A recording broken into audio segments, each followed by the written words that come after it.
When spring training rolls around, it marks the start of a brand new season. New opportunities, a new slate, all stats reset to zero, and young players get to emerge in spring training, leaving a lasting impression on the organization that can affect how eager they are to promote them throughout the season. Last year, we saw Anthony Volpe win the shortstop job out of spring training, we saw Jason Dominguez really open a lot of eyes in camp, and we saw guys like Johnny Brito and Randy Vasquez show off and end up getting promoted or even making the team out of camp because of their impressive springs. This year, we have a brand new crop of prospects who are eager to gain a better footing in the organization and potentially boost their stock heading into the 2024 season. Today, we're taking a look at some of the top prospects brought into camp this year and talking about their profiles and what they can prove in spring training.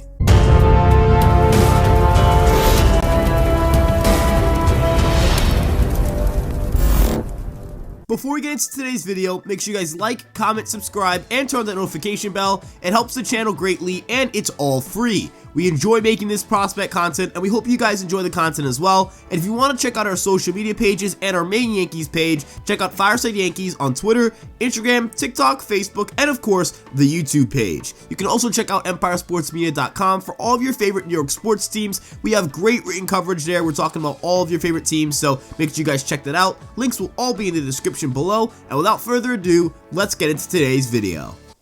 Let's get things started talking about Caleb Durban. Now, Caleb Durban has actually been on the Fireside Yankees podcast, so you guys should check out that episode. But as it pertains to his performance, he is one of the best contact hitters, not just in the Yankee organization, but arguably in all of minor league baseball.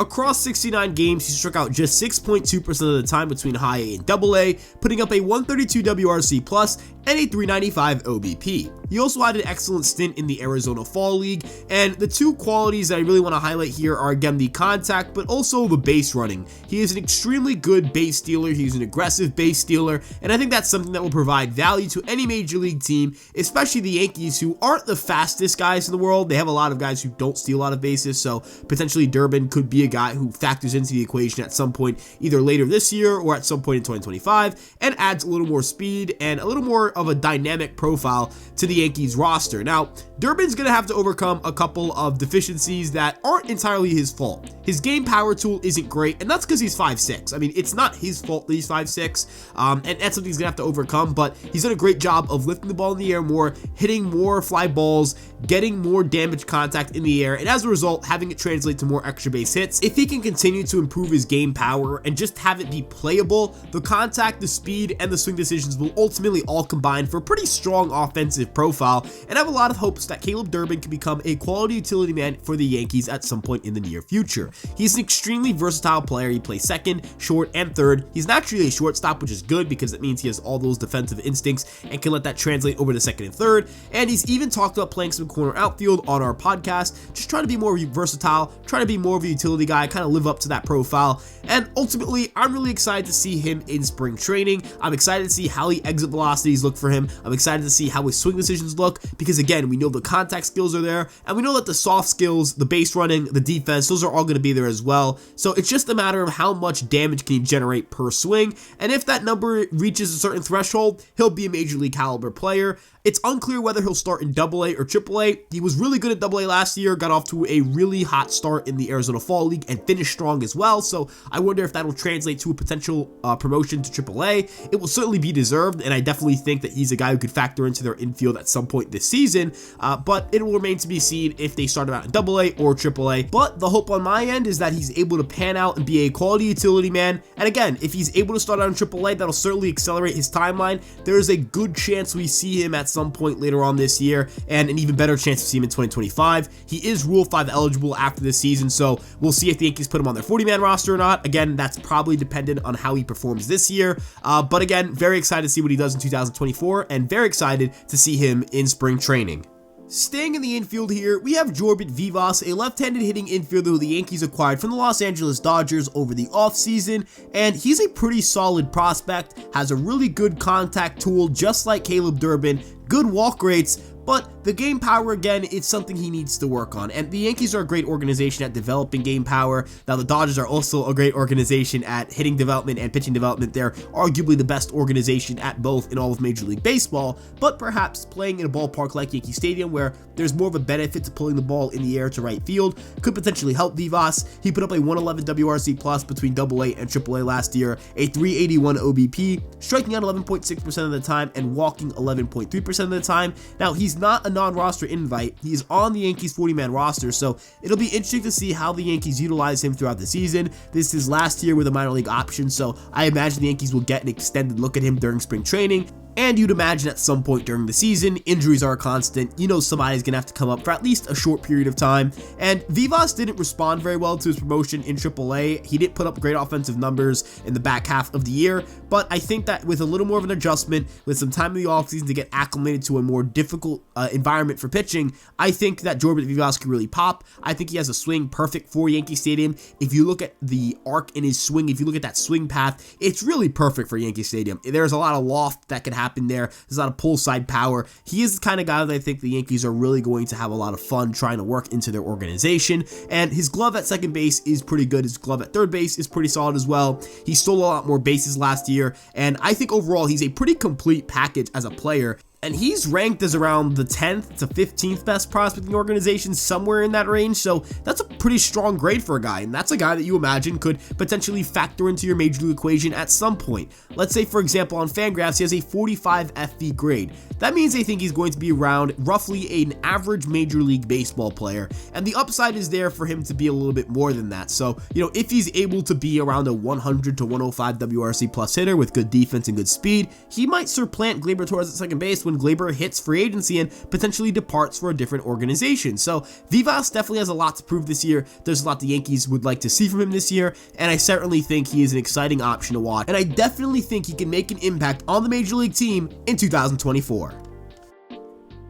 The next player we're going to talk about is another guy on the 40-man roster, so he's not a non-roster invite, and that's Augustine Ramirez, who displayed a lot of impressive traits between single A, high A, and double A. Yep, he climbed through 3 different levels last year, made the 40-man roster as he was Rule 5 eligible, and I'm really excited to see what steps he takes in 2024 to improve his profile at the plate. When it comes to raw power, Augustine Ramirez is one of the best raw power tools among any catchers in all of minor league baseball, generating exit velocities north of 114 miles an hour and showing an incredible ability to consistently do damage to the baseball, and that's something that helps your ceiling a ton. Coupled with some really good contact skills, and suddenly you have a profile that should really play well at the upper levels in the minor leagues. Now, last year he didn't do a really good job of playing in AA. He had a 62 WRC plus in 31 games there, but a lot of that had to do with a really high ground ball rate, but that had to do with swing path issues that resulted in a lot of ground balls and not a lot of line drives. And if you look at what he does well, it's hit for power, but also generate contact that should result in hits. His OBP took a big hit, his slugging percentage took a big hit, and I think those are the two metrics you're looking at and saying those two should be a lot better than 273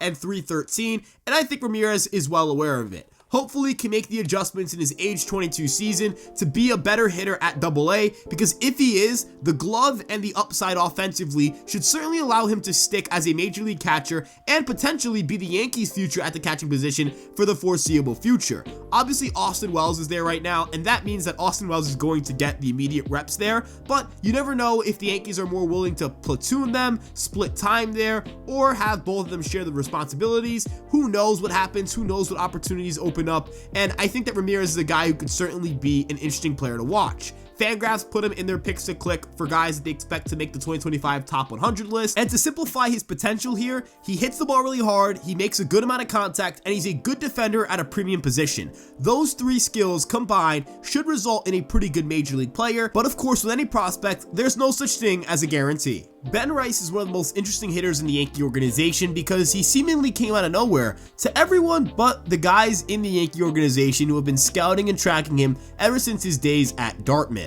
He's a unique prospect in the sense that he's coming from an Ivy League school, which isn't where you typically find most college prospects, and he also didn't get to play 2 years of college baseball in the consecutive years before the draft. So he was drafted in 2021, there's no Ivy League season in that year, and obviously there's no Ivy League year in 2020 as there's no college baseball. The COVID pandemic wiped that out. And looking at his production at the minor league level, specifically at AA, he was unbelievably impressive. He hit 16 home runs in 48 games with the Somerset Patriots at the highest level he played at, which is again AA, putting up a 327 average, a 401 OBP, and a 648 slugging percentage, striking out only 18.9% of the time, and displaying an excellent ability to drive the ball in the air from the left-handed side. As the Yankees try to get more left-handed and get more power from the left-handed side, Ben Rice is someone who could certainly stand out and not only be an option for them that you look at in 2025, but also someone who can make an immediate impact as soon as this year. Zips really loves what Ben Rice can provide for the Yankees. They think he'll play 75 games with 12 home runs and a 108 WRC+, and that would be a pretty nice addition to your lineup from the left-handed side.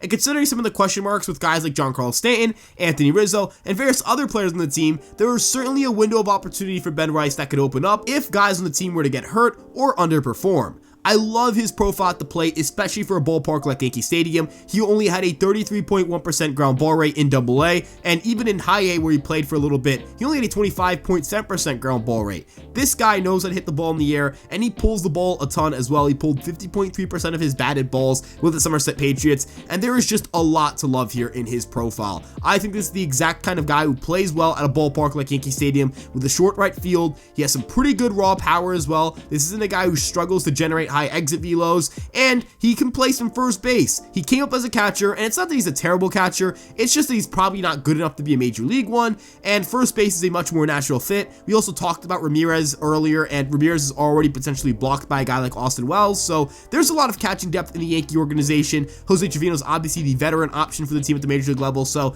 if Rice were to break through, it would likely have to be as a first base or DH. I don't know if he's going to play corner outfield or anything like that. There's nothing to indicate he will, and his frame is pretty well built for a position like first base. He is a stocky guy, a pretty big dude, and he's very muscular. He's a strong guy, and I'm very excited to see how he performs in spring training this year, especially considering the fact the Yankees just have such a high evaluation of this guy, and I totally back up their evaluation on him. I think this is a guy who's going to put up some pretty big offensive numbers for the Yankees in the near future and be the first baseman of this team for the next half decade at the very least. The final position player we're going to talk about is Spencer Jones, the Yankees' top prospect, not named Jason Dominguez, and he's one of the most exciting players at camp this year. He is an unbelievable combination of both power and speed, and he's done an excellent job of not only transitioning to center field from right field in Vanderbilt, but also impressing plenty of people in the organization with how hard he's been working over the offseason on lifting the ball more and pulling the ball in the air.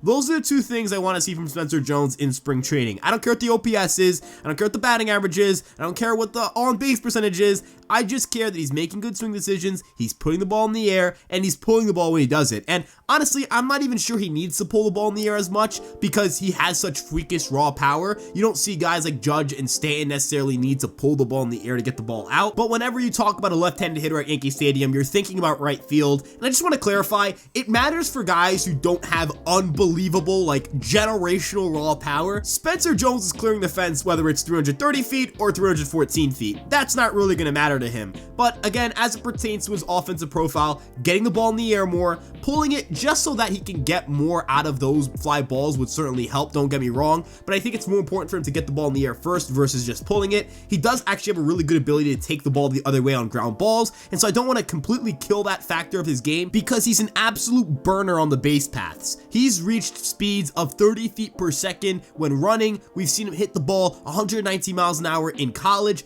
He just has an unbelievable physical gift as a baseball player. He is ridiculously talented, and it's allowed him to be a great defender out in center field. He's going to profile for center field and most likely be the center fielder of the future for this team. But the biggest question he'll have to answer, and I think most fans are aware of this, pertains to his contact rates. Is he going to strike out 35% of the time at the major league level? Is he going to strike out 28% of the time, 30% of the time? The answer to that question really changes the outlook he has. If he's striking out 28% of the time, I think he'll end up being a quality major league outfielder. But if that number is closer to 35%, I'm going to be a little more skeptical. Now, his strikeout rate in spring training isn't going to determine what his strikeout rate is in the minor leagues or even at the major league level, but the ability to look like he's comfortable making contact, that he knows how to handle different counts in different situations, and ultimately just build some momentum for the minor league season, I think those are the important things we want to look at here. We just want him to be comfortable at the plate and comfortable facing some pretty tough competition. He has a chance to leave a lasting impression on the front office, and don't be surprised. Look, if he plays really well in AA and makes up to AAA AAA and the Yankees need an outfielder and he's balling out, they might turn to him. He's just that talented. We'll obviously have to wait and see how he performs as the season goes on, but I'm definitely excited to see what he does in spring training, and you guys should just be excited to at least get to see the guy play on TV because he is an absolute Adonis of a man. He is 6'6", he is brolic, and of course, he is extremely fast, so definitely going to be a ton of fun to watch him, but let us know what you guys think in the comment section below. Who are you excited to watch? What are some names that stand out to you guys? Let us know everything, all your thoughts and more. You can talk to us on social media through Twitter, Instagram, TikTok, Facebook, and of course this YouTube page. And if you want Major League content, check out Fireside Yankees on YouTube. Again, that's the handle for all of our socials as well. Fireside Yankees, once again, for those who weren't paying attention. And if you guys want coverage on all of your favorite New York sports teams, you guys should check out EmpireSportsMedia.com. Links are all in the description for everything I just mentioned. You guys can follow me at Ryan Garcia ESM. We want to thank you guys again for stopping by, and we'll see you guys in the next one. Peace out.